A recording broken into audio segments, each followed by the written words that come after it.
Hey guys, it's Guy here back with another video. It's been a while since my last upload, 3 months. Uh, I'd like to apologize for the long delay, but yeah, life happens, life happens. Quick catch up. I just recently came back from a vacation. I went on a cruise or carnival, with my mom and my uncle. It was pretty cool.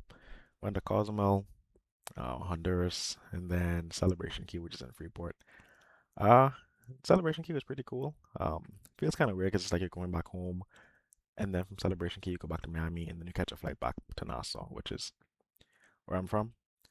But yeah, I really wanted to get this video out, and today's video is about fear. So let's get into it. Fear is what keeps us stand still. Fear is what keeps us complacent. It keeps us unhappy. We all fear, that's why we never do what we say we want. It can come in all shapes and sizes.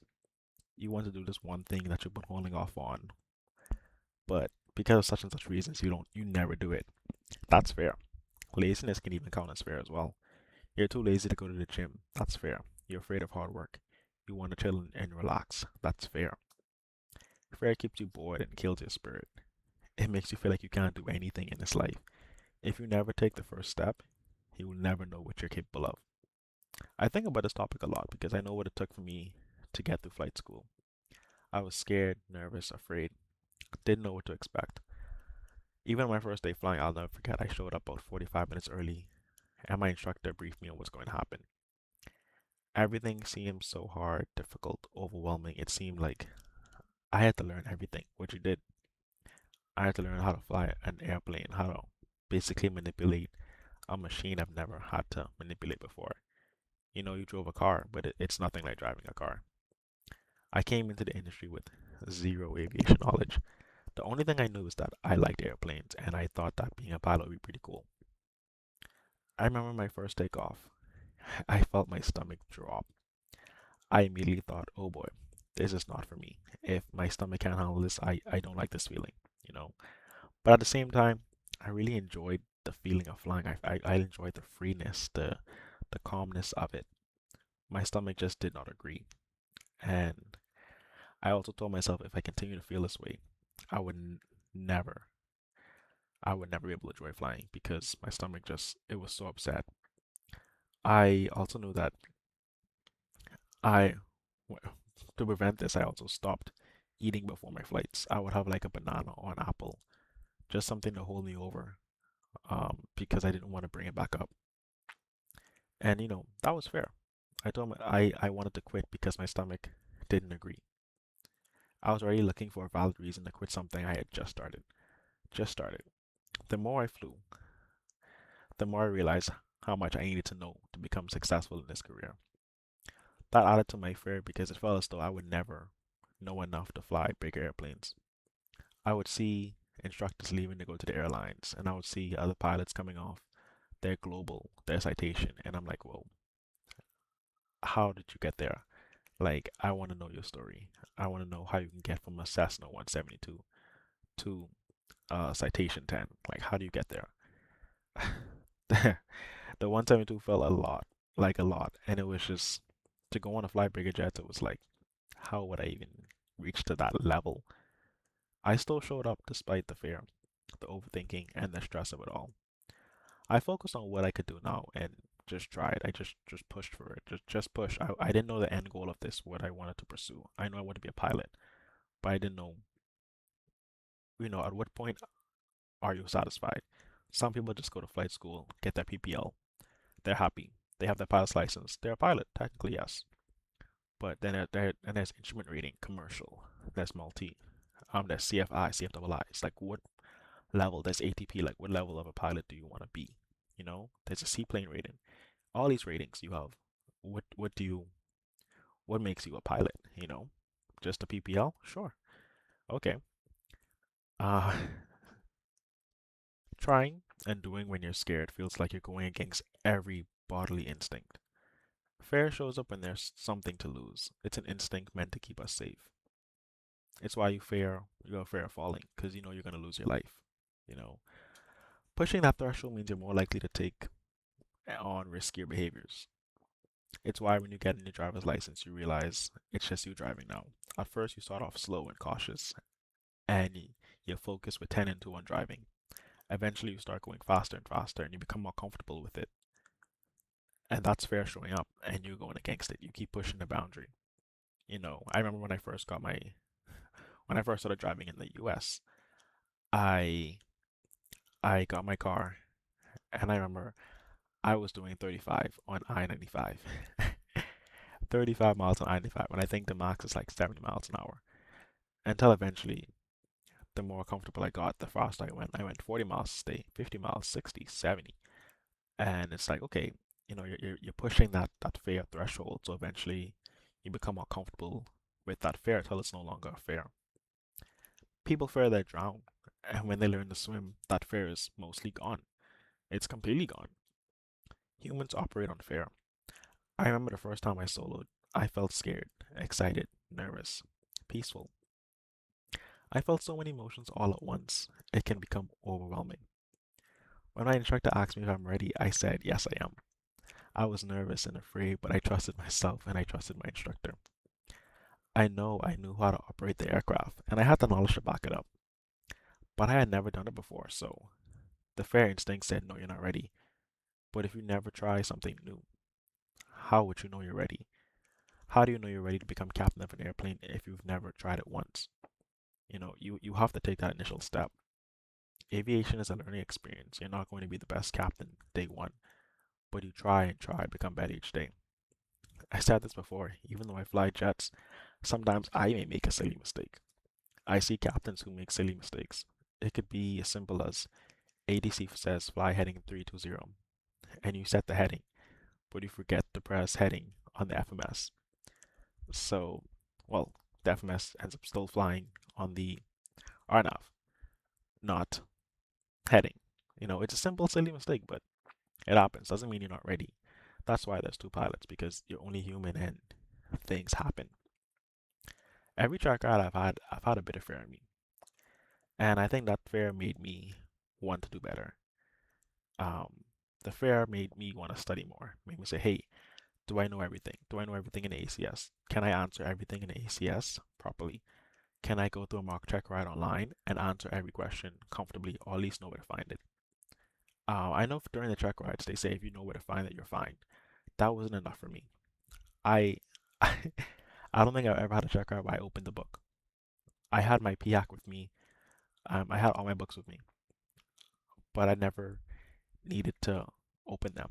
I had my FAR name with me, but I know my FAR name so well that I didn't need to open it.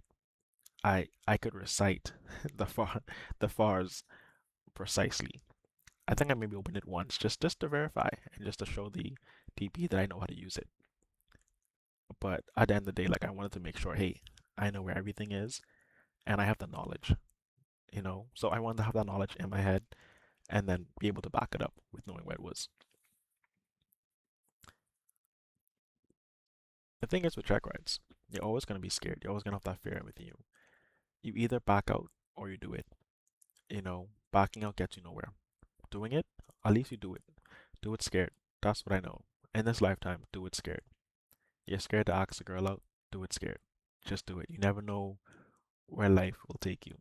Doing it scared builds resilience, it builds character. It lets your mind know you're capable of doing more than what your mind limits you to. Before flight school, I always wondered if I'll ever make it to flying jet aircraft. And here I am now, flying a jet and loving every single second of it. I'm very grateful to be in this position. I know what it took to be able to get here. The trials, the battle of self, the fear I had to overcome in order to be here. Flight school is hard, and people fear hard things. Being a professional pilot now, the amount of older people who tell me how they wish they went to flight school, but instead they were too busy gallivanting with their friends at this age, and now they're working a job they could care less about. It's all fear. Everyone has a dream in the back of their mind, and not a lot of people would pursue it. Most people push it behind them, they put it in the back of their mind because taking that first step is difficult. They don't know how to. They don't know, the thing is, you may know how to. It's just fear that's like, should I even try? fear is like, what if I fail? What if I don't do it? And it makes it really difficult to pursue your dreams. Fear shows up in more ways than just pursuing your dreams. It can be trying new food because you're comfortable with what you usually get. You're afraid to ask the beautiful girl out that you've been eyeing for the past month. You're afraid to shoot your shot with someone you just met. You're afraid to travel to a new place because you're unfamiliar. That unfamiliarity is where your character actually builds. You gain new skills, becoming comfortable with the uncomfortable. It allows you to thrive, allows you to grow. My first flight flying the Embraer 145 after being type rated, I showed up about 2 hours early to work.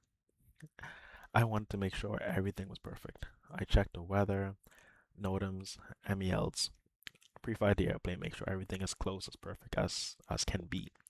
So when the captain asked me, I was sure of it. I knew everything. I checked everything. That was also fair. I feared not fitting in. That's and that's also where the imposter syndrome kicked in. Imposter syndrome kicked in. I felt like I didn't belong, so I wanted to show my worth. Now I show up to work on time and I do these things much more quickly and much more efficient. Honestly, it's how you choose to route your fear. You can be fearful about your future and channel that energy into being something great, or you could succumb to that fear and do absolutely nothing about it. Would you rather look back 30 years in the future and regret that you never did the thing you wanted to do because of fear? The thing is, too, if you keep living in fear, eventually it's going to turn into regret. It's going to turn into resentment. All these feelings can happen because of fear.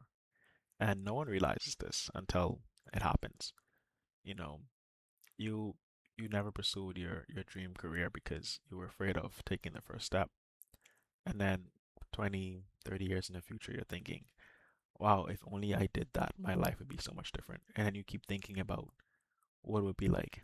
You start to live in this world of regret, and that turns into resentment against yourself. You're thinking, you start getting mad at yourself, you're upset because you're like, wow, I'm working this job that I don't care about, or I'm living this life that I don't like, all because I didn't want to change it. You know, we all have the autonomy to change our lives, we have the ability to do it. It's just, it takes a lot of work. It's scary. It's scary leaving a job and pursuing something different. It's scary. It's scary trying new foods when you know that you're not as open to new foods as possible. It's scary talking to someone that you like because you don't know what it could be. You know, you always think of what could go wrong, but what could go right? What if you ask the woman of your dreams out and she does say yes? And guess what? You're living a happy life with someone you truly love and truly like and truly care about versus you being stuck in a relationship that you're not getting anything out of. You know, you're working a dead end job where you're like, hey, I'm unhappy. What if I pursued a music career? What if I at least tried, Not saying drop everything and do it, but find the time. One of my biggest things is I I want to travel. Um, I look at some people who they choose not to travel because they're scared of flying on an airplane. And that's fine. That's fine. But at the same time, it's like, would you rather be stuck on an island in the Bahamas?